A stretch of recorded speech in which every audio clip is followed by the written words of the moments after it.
আজকে নারিকেল দিয়ে তালের এই দিকে কি চেনেন সবাই, এই যে বলেন, এই যে তালের বিচি, আমরা বরিশালেরা এইভাবে তালের বিচি রান্না করে খাই।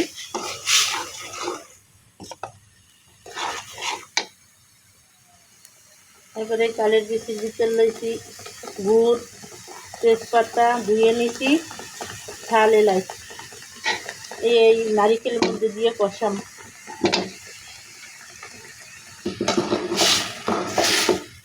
সুন্দর করে কষাই নিতে হবে, যত কষাবেন অতই স্বাদ হইবে। এভাবে একদিন সবাই রান্না করিয়ে খাইয়ে দেখবেন কেমন লাগে। লাড়া দিতে হবে, নাহলে পাশ থেকে পুড়ে যাবে। গুড় গুলিয়ে গেছে, দেখি তো এই জন্য নারিকেল লাল হয়ে গেছে। ভিতরে দিয়ে দেবো তালের শাঁস। এই কষাইলে খুব স্বাদ লাগবে। এইভাবে একবার রান্না করে দেখবেন। আর ভিডিওটা ভালো লাগবে থাকলে লাইক শেয়ার করে দেবেন।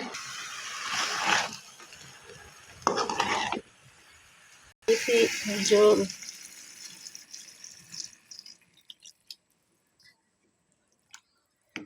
সেদ্ধ হলেই রান্না হয়ে যাবে। সবাই ভালো থাকবেন। আসসালামু আলাইকুম। ভিডিওতে